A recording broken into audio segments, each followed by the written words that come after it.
Welcome to MCSA classes. Malda civil service একাডেমির MCSA ক্লাসে সবাইকে স্বাগত জানাই। আমরা ধারাবাহিকভাবে যে সংবিধানের সিরিজ নিয়ে আসছি সেই সংবিধান সিরিজের অলরেডি আমরা নির্দেশমূলক নীতি পর্যন্ত কমপ্লিট করে ফেলেছি। এই ভিডিওতে আমরা মৌলিক কর্তব্যের উপরে টপিক যেটা রয়েছে সেটা আমরা জানব, ঠিক আছে। আর একটা ভিডিওর মাধ্যম দিয়ে আমরা এই মৌলিক কর্তব্য বিষয়টাকে কিন্তু আমরা সম্পূর্ণ করব।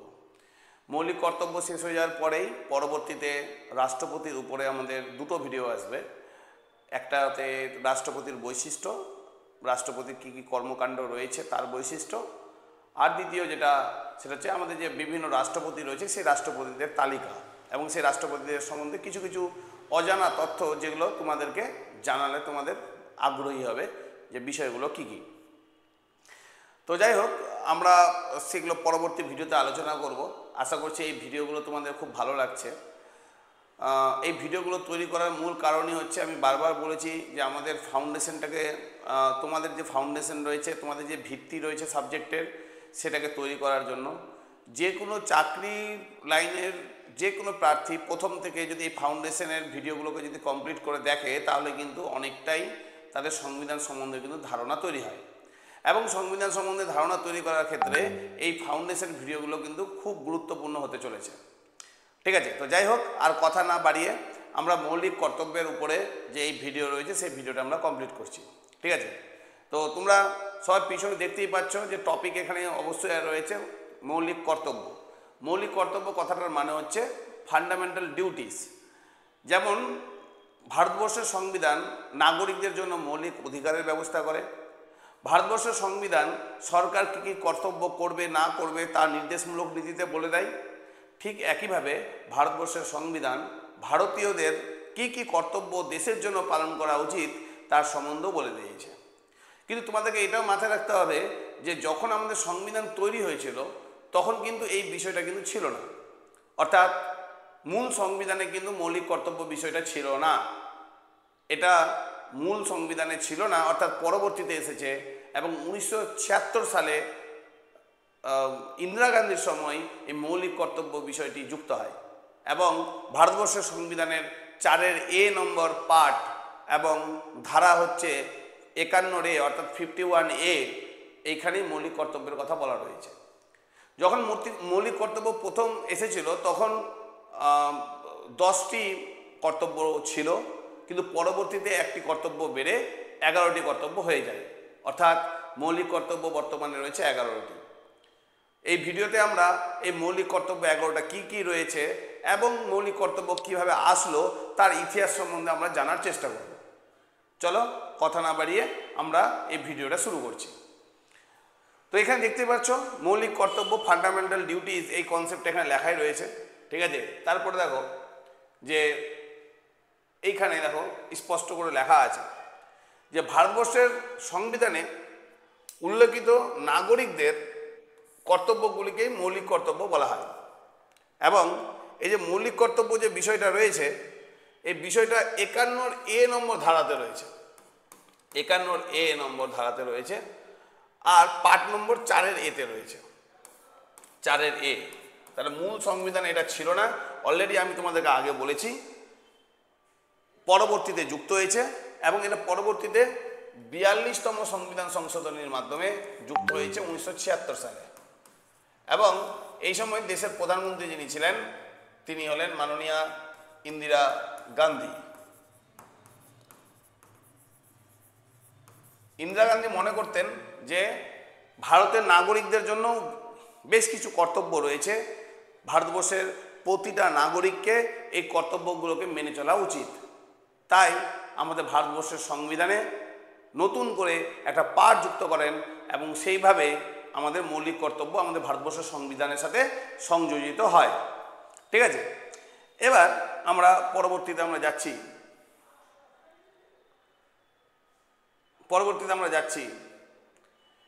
এবার হচ্ছে ভারত এই যে উৎস বলতে এই যে মৌলিক কর্তব্য বিষয়টা কোথা থেকে এসেছে, ঠিক আছে। অলরেডি আমি কিছু জিনিস এখান থেকে বলে দিয়েছি এবং কিছু জিনিস বাকি রয়েছে। এই বিষয়গুলো তোমরা যদি দেখো তাহলে তোমাদের ভালো লাগবে। প্রথম হচ্ছে সোয়ান সিং কমিটি সোয়ানসিং কমিটি তৈরি হয়েছিল। এটা একটা কমিটি, এই কমিটিটা তৈরি করা হয়েছিল যে মৌলিক কর্তব্যগুলো মানে ভারতের নাগরিকদের জন্য কোনো মৌলিক কর্তব্য রাখা উচিত না উচিত নয়, তার জন্য একটা কমিটি তৈরি করে। ইন্দিরা গান্ধী এই কমিটিটা তৈরি করেছিল। দেখো লেখাই আছে সোয়ানসিং কমিটি 1976 সালে গঠিত হয়েছিল এবং এটি ভারতবর্ষের সংবিধানে মৌলিক কর্তব্য বা ফান্ডামেন্টাল ডিউটি সংযোজনের জন্য সুপারিশ করেছিল। অর্থাৎ এই সোয়ানসিং কমিটি যেটা রিপোর্ট দিয়েছিল সেই রিপোর্টের উপরে ভিত্তি করেই, ঠিক আছে, 42তম সংবিধান সংশোধনীর মাধ্যমে 1976 সালে এই মৌলিক কর্তব্য বিষয়টা যুক্ত হয়, ঠিক আছে। এবং এই মৌলিক কর্তব্য যে কনসেপ্টটা সেটা ইউএসএ বা আমেরিকা যুক্তরাষ্ট্র থেকে নেওয়া হয়েছে, আমেরিকা যুক্তরাষ্ট্রের কাছ থেকে। অর্থাৎ এটা আমেরিকা যুক্তরাষ্ট্রেতেও এই ধরনের সেখানকার নাগরিকদের রাষ্ট্রের প্রতি কতগুলো কর্তব্যের কথা বলা রয়েছে, তো সেই ধারণাটা নেওয়া হয়েছে, এটা নয় যে তাদের কাছ থেকে হুবহু কপি করা হয়েছে। সেই ধারণা অনুযায়ী তারা কাজ করেছে। আমরা আমাদের ধারণা অনুযায়ী নতুন করে নিজেদের মতো করে মৌলিক কর্তব্য সংযোজন করেছি। আমাদের মোট মৌলিক কর্তব্য যখন মানে প্রথম যুক্ত হয়েছিল 42তম সংবিধান সংশোধনীর মাধ্যমে তখন ছিল 10টা। 86তম সংবিধান সংশোধনীর মাধ্যমে অর্থাৎ 2002 সালে যখন যুক্ত হলো, তারপরে এই মৌলিক কর্তব্যের সংখ্যা 10 থেকে বেড়ে হয়ে গেল 11টা। আজকের দিনে 2025 সালে মৌলিক কর্তব্য মোট সংখ্যা হচ্ছে কটা? 11টা। আশা করি বুঝাতে পেরেছি, ঠিক আছে।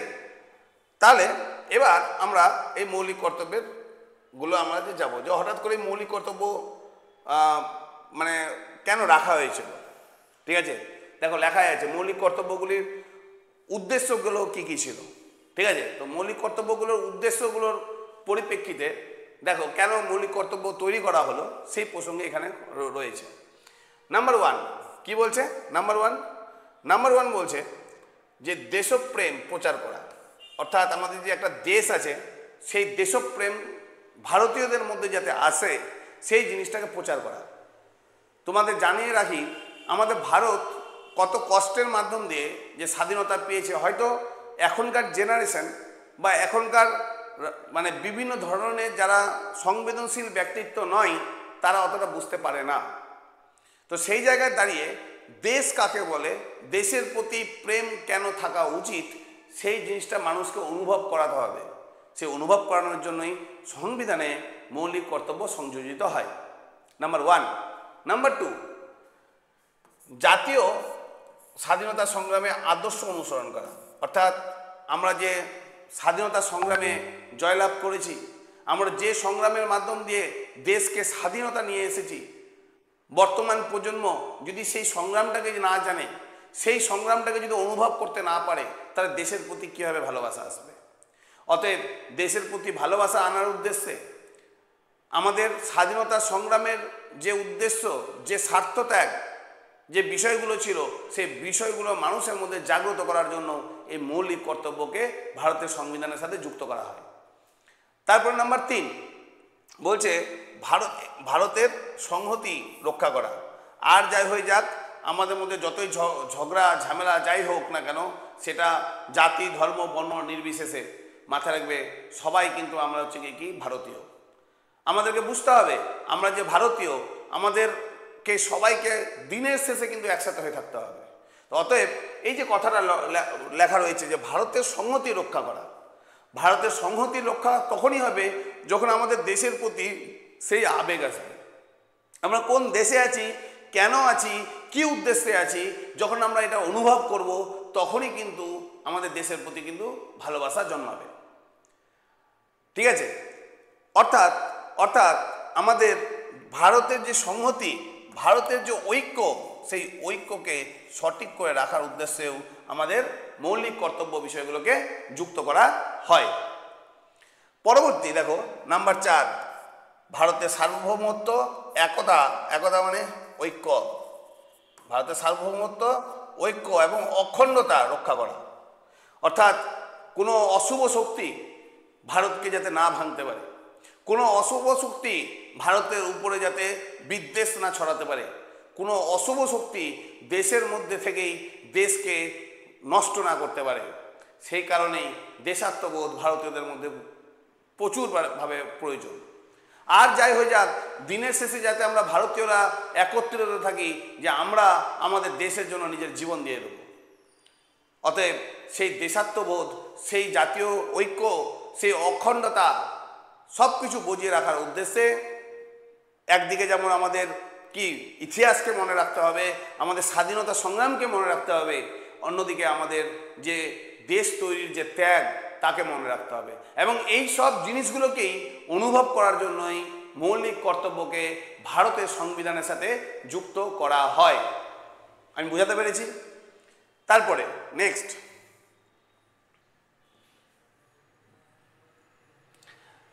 বলছে আমাদের মৌলিক যে কর্তব্যগুলো রয়েছে এই কর্তব্যগুলোর বৈশিষ্ট্য। আমাদের যে মৌলিক কর্তব্যগুলো রয়েছে এই কর্তব্যগুলোর বৈশিষ্ট্য, এখানে দেখো 3টে বৈশিষ্ট্য দেওয়া রয়েছে। নাম্বার 1 কি বলছে? নাম্বার 1 কি বলছে দেখো, বলছে এগুলি নাগরিকদের জন্য বাধ্যতামূলক নয়। প্রথম যে কথাটা সেটা হচ্ছে কি, এই যে মৌলিক কর্তব্য আমি 11টা বললাম, এই 11টা মৌলিক কর্তব্য কিন্তু নাগরিকদের জন্য বাধ্যতামূলক নয়, যে বাধ্যতামূলক যে না করতেই হবে এমনি ব্যাপারটা নেই, ঠিক আছে, কিন্তু নাগরিকদেরকে সচেতন করা, ঠিক আছে, তবে আদালতের মাধ্যমে সরাসরি প্রয়োগযোগ্যও নয়। অর্থাৎ এটা মানতে বাধ্য করা যাবে না, বাধ্য করা যাবে না। এমনকি তোমাদের এই যে কথাটা, এটা নতুন হয়তো অনেকে শুনলে যে কি, এটা কিন্তু আদালত কর্তৃক বলবৎযোগ্য নয়। আদালত কর্তৃক বলবৎ যোগ্য নয়। অর্থাৎ বুঝতে হবে আদালত কর্তৃক কিন্তু এটা কিন্তু বলবৎযোগ্য নয়। যেমন নির্দেশমূলক নীতিও বলবৎযোগ্য ছিল না, এটাও কিন্তু বলবৎযোগ্য নয়। ঠিক আছে, বুঝাতে পারলাম? এর পরবর্তীতে হচ্ছে কি, পরবর্তীতে হচ্ছে মৌলিক অধিকার এবং রাষ্ট্রের নীতিগত নির্দেশার মানে ডিপিএসপির পরিপূরক হিসাবে কাজ করবে। অর্থাৎ আমি তোমাদেরকে আগে বলেছি মৌলিক অধিকার কাদের জন্য? মৌলিক অধিকার হচ্ছে জনগণের জন্য। এটা হচ্ছে জনগণের অধিকার, জনগণের অধিকার। আচ্ছা, ডিপিএসপি হচ্ছে কি কাদের জন্য? রাষ্ট্রের সরকারের জন্য নির্দেশ।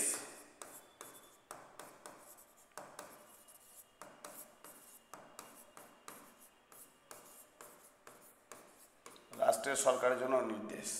আর মৌলিক কর্তব্য হচ্ছে কি,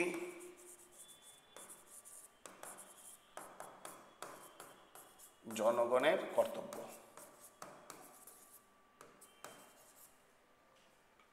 অর্থাৎ এরা তিনটে কিন্তু একে অপরের পরিপূরক।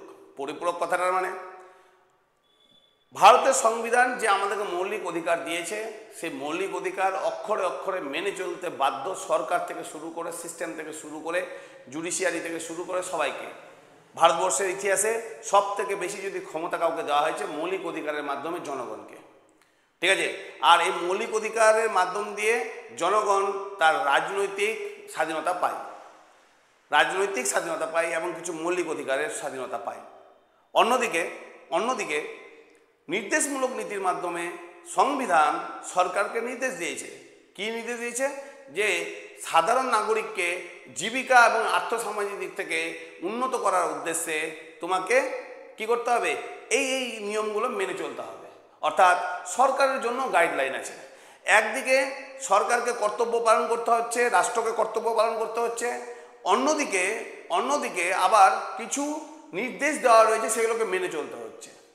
ঠিক আছে, অন্যদিকে আবার জনগণকেও বলা হচ্ছে যে তোমার জন্য এত কিছু করা হচ্ছে, অতএব তুমিও যাতে কি কিছু কিছু কর্তব্য পালন করো। পালন না করবে এটা নয়, হ্যাঁ তোমাকে জোর করছি না, কিন্তু সেই কর্তব্যগুলোকে তোমাকে পালন করতে হবে। ঠিক আছে, এর পরবর্তীতে হচ্ছে কি সি নম্বর, বলছে রাষ্ট্র প্রয়োজনে আইন তৈরি করে এই দায়িত্ব পালন করতে নিশ্চিত করতে পারে। অর্থাৎ এগুলো কিন্তু বাধ্যতামূলক নয়, কিন্তু রাষ্ট্র যদি চায় তাহলে কিন্তু এগুলো কিন্তু দায়িত্ব পালন করতে বলতে পারে। রাষ্ট্র চাইলে দায়িত্ব পালন করতে বলতে পারে। কোনটা? ওই 11টারই মধ্যে। ঠিক আছে, রাষ্ট্র চাইলে কিন্তু এটা পালন করতে বলতে পারে। ক্লিয়ার? আশা করি বুঝাতে পারলাম। পরবর্তী এবার দেখো এখান থেকে এবার শুরু হলো মৌলিক কর্তব্যের ধারাগুলো। কিগুলো? মৌলিক কর্তব্যের ধারা। আমি তোমাদেরকে যে 11টার কথা বলেছি সেই 11টা এবার পরপর এখানে তোমাদের আসতে থাকবে। ঠিক আছে, এটা জানানোর আগে তোমাদেরকে আরেকটা ছোট্ট গল্প আমি তোমাদেরকে বলতে চাই। সেটা হচ্ছে গিয়ে কি, এই যে মৌলিক কর্তব্য হঠাৎ করে ইন্দিরা গান্ধী 42তম সংবিধান সংশোধনের মাধ্যমে 1944 সালে এই 1976 সালে কেন যুক্ত করলো, তার পিছনে কতগুলো রাজনৈতিক কারণও ছিল। তোমরা সবাই জানো কম বেশি যে কেশবানন্দ ভারতী কেসের কারণে অলরেডি সুপ্রিম কোর্টের কাছে সেই সময়কার ইন্দিরা গান্ধী সরকার বেড়ে গেছিল এবং সেখানে বলা হয়েছিল যে সংবিধানের বেসিক স্ট্রাকচার কোনোভাবেই খর্ব করা যাবে না। এটা একটা জুডিশিয়াল ইন্দিরা গান্ধী সরকারের উপরে কিন্তু চাপ সৃষ্টি করছিল, নাম্বার 1। নাম্বার 2 সেই সময় আমাদের দেশের যে রাষ্ট্রপতি ছিলেন অর্থাৎ ফখরুদ্দিন আলী আহমেদ, তার কথা বলতেই নয় যে তার সাথে কিন্তু ইন্দিরা গান্ধীর কিন্তু কোনো একটা জায়গায় মতবিরোধ চলছিল বিভিন্ন আইন পাসকে কেন্দ্র করে। বিশেষ করে এই সময় ফখরুদ্দিন আলী আহমেদ মহাশয় কি বেশ কিছু পকেট ভেটো প্রয়োগ করে সরকারের কাজের সমালোচনা করছিলেন। নাম্বার 2, অর্থাৎ একদিকে জুডিশিয়াল সরকারের উপর চাপ দিচ্ছে, অন্যদিকে কে রাষ্ট্রপতি চাপ দিচ্ছে। আবার এদিকে যদি আমরা যদি পার্লামেন্টারি ব্যবস্থার কথা বলি, যে ইন্দিরা গান্ধী সরকার সেই সময় কিন্তু প্রায় যাচ্ছে এই ধরনের অবস্থা। একমাত্র তাহলে ভরসা ইন্দিরা গান্ধীর জন্য কে? জনগণ। আর এই সময় জনগণের উপরে কিন্তু যার সব থেকে বড় প্রভাব বিস্তার ছিল তার নাম হচ্ছে জেপি নারায়ণ। জেপি নারায়ণ আমাদের স্বাধীনতা সংগ্রামী হিসাবে যুক্ত, আমাদের সবারই মনে রয়েছে। সর্বদয়া যে প্ল্যান, সেই প্ল্যানের প্রতিষ্ঠাতা ছিলেন জেপি নারায়ণ। এই গান্ধীবাদী জেপি নারায়ণ যেভাবে ইন্দিরা গান্ধীর সেই সমসাময়িক যে ব্যাপক একটা বিস্তার পেয়ে গেছিল, কোনো একটা জায়গায় জনগণের কাছে নিজের ভাবমূর্তি তুলে ধরার জন্য এই জেপি নারায়ণকে আটকানোর একটা কিন্তু ব্যাপার ছিল। বলা হয় যে এই সোয়ান সিং কমিটির প্রথমের দিকে যে রিপোর্ট দিয়েছিল সেই রিপোর্ট কিন্তু মানতে কিন্তু ইন্দিরা গান্ধী সরকার কিন্তু বাধ্য ছিল না বা মানছিল না। ঠিক আছে, পরবর্তীতে শুধুমাত্র জেপি নারায়ণের বারত্বের কারণেই এই সোয়ান সিং কমিটির, তবু সমস্ত রেকমেন্ডেশন নয়, সেই রেকমেন্ডেশনগুলোর মধ্যে 10টা রেকমেন্ডেশন অ্যাকসেপ্ট করেছিল এবং সেটা করেছিল 42তম সংবিধান সংশোধনী 1976 সালে, যেটাকে আমরা মিনি কনস্টিটিউশন বলে থাকি। অর্থাৎ এটা মৌলিক কর্তব্য আমাদের ভারতবর্ষে ইন্ট্রোডিউস হওয়ার মূল কারণ। ঠিক আছে, এবার আমরা এই মৌলিক কর্তব্যের ধারাগুলোতে আসি। দেখো, সবার প্রথমে মৌলিক কর্তব্যের যে ধারাতে আমরা আসবো সেই ধারাটার নাম এখানে দেওয়া রয়েছে। দেখো 51 1 নম্বর ধারা। সেখানে গিয়ে কি বলছে? সংবিধানের প্রতি সম্মান, আনুগত্য বজায় রাখা এবং তার আদর্শ প্রতিষ্ঠান এবং জাতীয় পতাকা, জাতীয় সঙ্গীতকে শ্রদ্ধা করা। তার প্রথম কাজ হচ্ছে কি? সংবিধান, জাতীয় পতাকা, জাতীয় সঙ্গীত, এটাকে সম্মান করতে হবে। কারণ এই তিনটাই কিন্তু প্রথম জাতীয়তাবোধের ভালোবাসার কিন্তু প্রথম চিহ্ন। হতে পারে যে তোমার কোনো কিছু খারাপ লাগতে পারে, কিন্তু রাষ্ট্রের উদ্দেশ্যে, বৃহত্তর ব্যবস্থাপনার উদ্দেশ্যে তোমাকে এই তিনটে জিনিসকে সম্মান করতে হবে। 1 সংবিধান, 2 জাতীয় পতাকা, 3 জাতীয় সঙ্গীত এবং জাতীয় গান। এটা তোমার মৌলিক কর্তব্যের 1 নম্বরে বলা রয়েছে। আমি বলেছি 11টা আছে। তারপরে 2 নম্বর গিয়ে কি বলছে? আমাদের যে স্বাধীনতা আন্দোলন হয়েছে সেই স্বাধীনতা আন্দোলনের মহান আদর্শগুলোকে সম্মান করতে হবে এবং অনুসরণ করতে হবে। আমরা স্বাধীনতা আন্দোলন করতে গিয়ে অনেক নেতাকে ভালো লাগতে পারে, সেই সময়কার কাউকে খারাপ লাগতে পারে, কিন্তু এই নিয়ে কোনো সন্দেহ নেই যে তাদের যে তাদের ত্যাগের কারণেই কিন্তু আজকে আমাদের স্বাধীনতা। অতএব তাদের এই মতাদর্শ, তাদের এই ত্যাগকে আমাদেরকে সম্মান জানাতে হবে। এখন আমরা জ্ঞানী হয়ে গেছি, অনেক বুঝতে শিখে গেছি, কিন্তু মাথায় রাখতে হবে দেশের স্বাধীনতার সময় কিন্তু আমরা ছিলাম না। কাজ করতে গেলে ভুল হবেই, কেউ কিছু ঠিক করেছে, কেউ কিছু ভুল করেছে, কিন্তু সবারই কিন্তু একটাই উদ্দেশ্য ছিল, সেই উদ্দেশ্যটা কি? দেশের স্বাধীনতা। অতএব দেশের স্বাধীনতার জন্য তাদের যে সম্মান জানানো, সেই কাজটা কিন্তু সঠিকভাবে করতে হবে।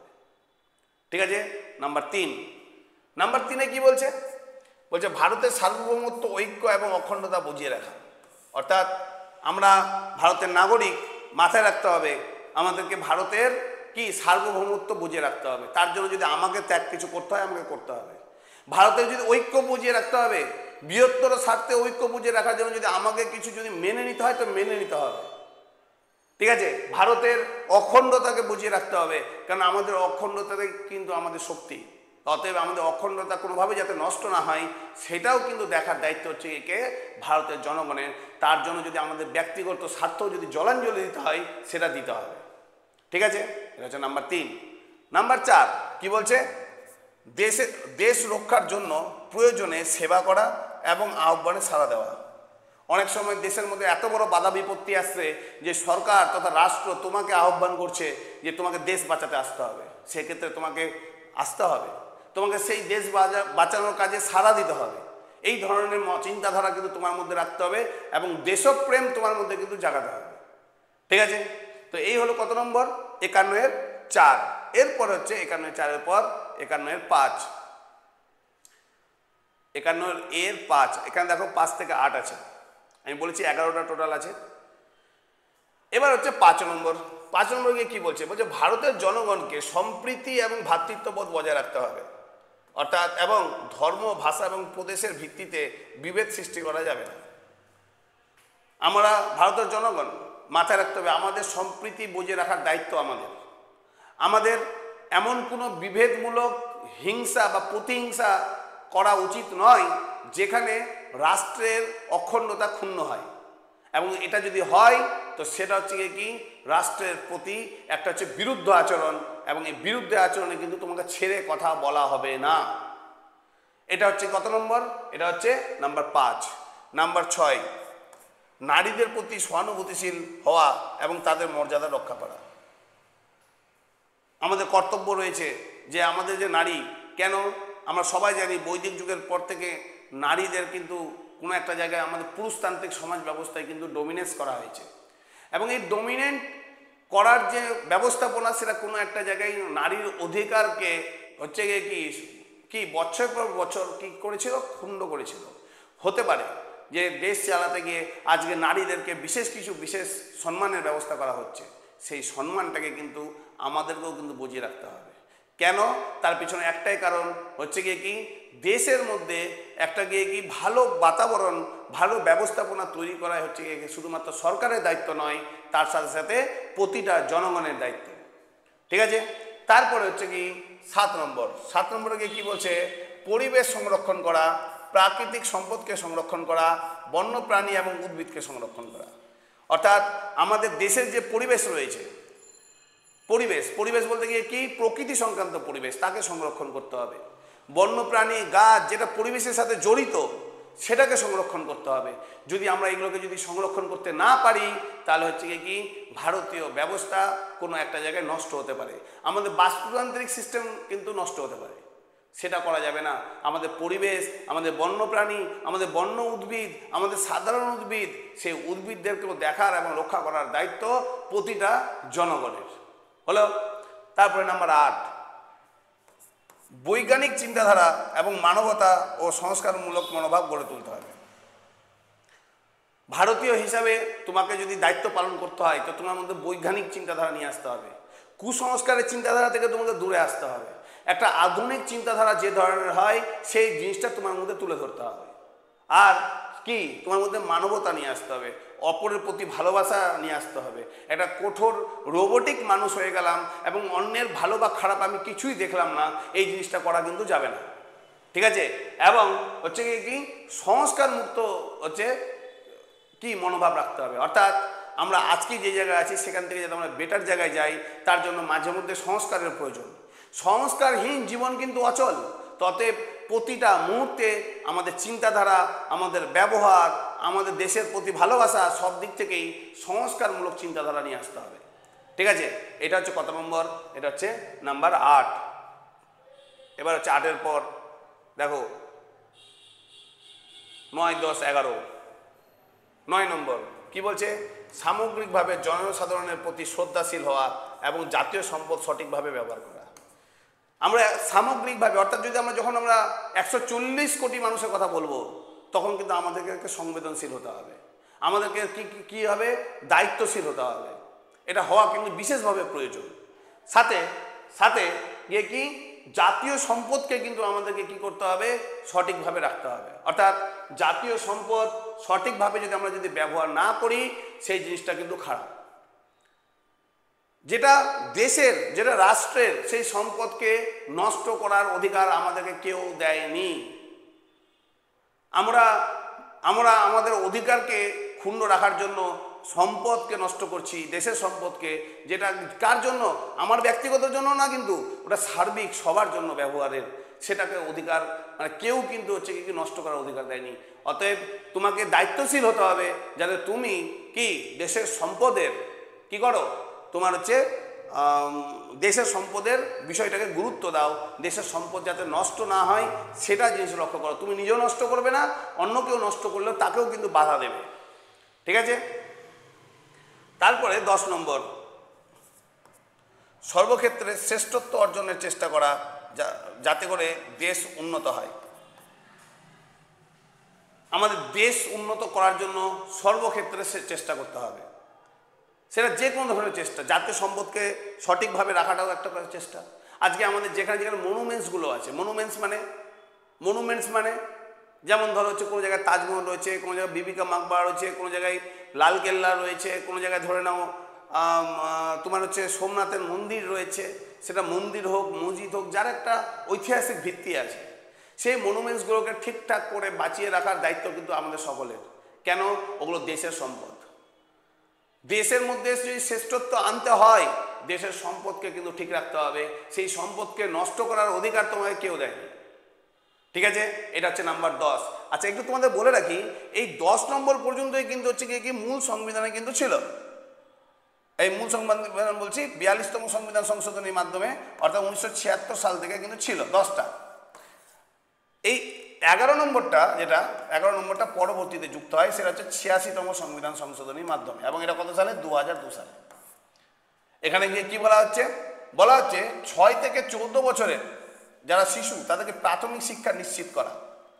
একটা বাচ্চাকে দেখবে যখন তোমার যে 6 বছর বয়স হয় তখন ও 1-এ পড়ে, আর একটা বাচ্চা যখন 14 বছর বয়স হয় তখন কিন্তু ওই বাচ্চারা কিন্তু 8-এ পড়ে। অতএব 1 থেকে 8 পর্যন্ত রাষ্ট্র কিন্তু প্রতিটা বাচ্চার কিন্তু হচ্ছে তোমার হচ্ছে পড়াশোনার প্রাথমিক শিক্ষার কিন্তু খরচ দেয়। আমরা যেটাকে PM পোষণ বা মিড ডে মিল বলে থাকি। শুধু মিড ডে মিল নয়, স্কুলে কিন্তু শুধু খাবার দেওয়া হয় সেটা নয়, খাওয়ারের সাথে সাথে বস্ত্র, তারপরে বই খাতা সব কিছু কিন্তু দেওয়া হয় 8ম শ্রেণী পর্যন্ত। তো এই যে পড়াশোনাটা, এই পড়াশোনাটা কিন্তু তার, এটা হচ্ছে মৌলিক অধিকার। এই মৌলিক অধিকার কিন্তু কেউ কাটতে পারে না, রাষ্ট্র তো কাটতেই পারে না। সেই জন্য রাষ্ট্র এটাকে মৌলিক অধিকারের মধ্যে রেখেছে কত? 21-এ। সরকার ইগনোর করতেই পারে না, সেই কারণে এটাকে কত নম্বর ধারাতে রেখেছে? সম্ভবত 45-এ। ঠিক একইভাবে আমরা জনগণ, আমরা যারা পিতা মাতা অভিভাবক, আমরাও কিন্তু একটা বাচ্চার শিক্ষাকে নষ্ট করতে পারি না। এই পড়াশোনা করে কি হবে? আমি বাচ্চাটাকে আমি পড়াশোনা না করে একটা শিশু শ্রমিকের সাথে যুক্ত করে দিলাম আমার ছেলেকে বা মেয়েকে, সেটা করা যাবে না। বাবা মায়ের উচিত হবে গিয়ে কি তার ছেলে মেয়েকে প্রাথমিক শিক্ষা দিতে কি করা, চেষ্টা করা। কেন? সেই প্রাথমিক শিক্ষার যে খরচ, সেই খরচটাও কিন্তু তাকে কিন্তু বহন করতে হবে না। সে যদি চায় সরকারি স্কুলে তার ছেলেকে বা মেয়েকে কিন্তু কি করতে পারে, ভর্তি করতে পারে। ঠিক আছে। অতএব রাষ্ট্র তার ছেলে মেয়ের খরচা দিচ্ছে, তো তারও দায়িত্ব তার ছেলে মেয়েকে স্কুলে পাঠানো। এটাই কত নম্বর হিসেবে রয়েছে? 51-এতে 11 নম্বর। এটা আমি আবার বলছি, 42তম সংবিধান সংশোধনের সাথে এটা ছিল না, 86তম সংবিধান সংশোধনের সাথে এটা যুক্ত হয়। তো এই হলো আমাদের হচ্ছে মৌলিক অধিকার। এর সাথে কিছু এক্সট্রা আছে নাকি দেখে নিচ্ছি, আর কিছু নেই। তা আশা করছি মৌলিক অধিকার তোমরা বুঝতে পেরেছো। এই মৌলিক অধিকার আমাদের জনগণের অধিকার, এবং এই জনগণের অধিকার হচ্ছে রাষ্ট্রের প্রতি। এই রাষ্ট্রের প্রতি ছোট ছোট অধিকার, কিন্তু তোমাকে এটা নয় যে একদম করতে হবে বাধ্যতামূলক, এটা বলেনি রাষ্ট্র। কিন্তু যদি সত্যিই তোমার মধ্যে দেশপ্রেম থাকে, সত্যিই তোমার মধ্যে যদি ভালোবাসা থাকে দেশের প্রতি, তাহলে এই 11টা জিনিসকে বা 11টা বিষয়কে নীরবতার সাথে মেনে চলা প্রতিটা জনগণের দায়িত্ব এবং কর্তব্যের মধ্যে পড়ে। আশা করি আমি তোমাদেরকে বোঝাতে পেরেছি। ঠিক আছে। তো এই মৌলিক কর্তব্য বিষয়টা কিন্তু কমপ্লিট হলো। এর পরবর্তীতে আমরা পরবর্তী ভিডিওতে আমরা অন্যান্য জিনিসগুলো নিয়ে আসবো। ঠিক আছে। এর পরবর্তীতে রাষ্ট্রপতির যে পড়া রয়েছে সেই পড়াগুলোকে আমরা পরবর্তী ভিডিওতে নিয়ে আসবো। কেমন লাগলো ভিডিওটা অবশ্যই জানাবে। যদি ভালো লেগে থাকে অবশ্যই নিজেও দেখবে, পুরো সিরিজ আসবে, পুরো সংবিধানের সিরিজ আসবে, দেখবে যে একটাও টপিক আমরা ছাড়বো না। প্রতিটা টপিকের যে ফাউন্ডেশনটা, সেই ফাউন্ডেশনটা তোমরা কিন্তু আমাদের এই চ্যানেলের মাধ্যমে কিন্তু দেখতে পাবে। আমাদের মূল মোটিভ হচ্ছে কি যে চাকরির লাইনের প্রার্থীরা যাতে কি নিজের বেসিক ফাউন্ডেশন তৈরি করে। আমরা অনেক ছাত্রকে দেখেছি যেহেতু তারা বেসিক ফাউন্ডেশন তৈরি করতে পারে না বলে চাকরির ক্ষেত্রে কিন্তু তারা কিন্তু একটা সঠিক জায়গায় পৌঁছাতে পারে না। সেই উদ্দেশ্যেই আমরা এই সিদ্ধান্ত নিয়েছি যাতে পড়াশোনাটা তোমাদের কাছে সহজলভ্য হয়, এবং এই সহজলভ্য করার উদ্দেশ্যেই এই ভিডিওগুলো তৈরি করা। পরবর্তী ভিডিওর অপেক্ষায় থাকো। আর এই ভিডিওগুলো শুধুমাত্র তোমাদের কি জ্ঞান বা নলেজ বাড়ানোর জন্যই তৈরি করা হচ্ছে। যদি ভালো লেগে থাকে সেক্ষেত্রে অন্যজনকে রেকমেন্ড করো, চ্যানেলটাকে সাবস্ক্রাইব করো, বন্ধু বান্ধবকেও রেকমেন্ড করো, তারাও যাতে সাবস্ক্রাইব করে, এবং এই চ্যানেলের গ্রহণযোগ্যতা আরও সব দিকে শ্রীবৃদ্ধি করো। তাহলে এই ভিডিও এখানে শেষ করছি, পরবর্তী ভিডিওর জন্য অপেক্ষা করো। ধন্যবাদ সবাইকে।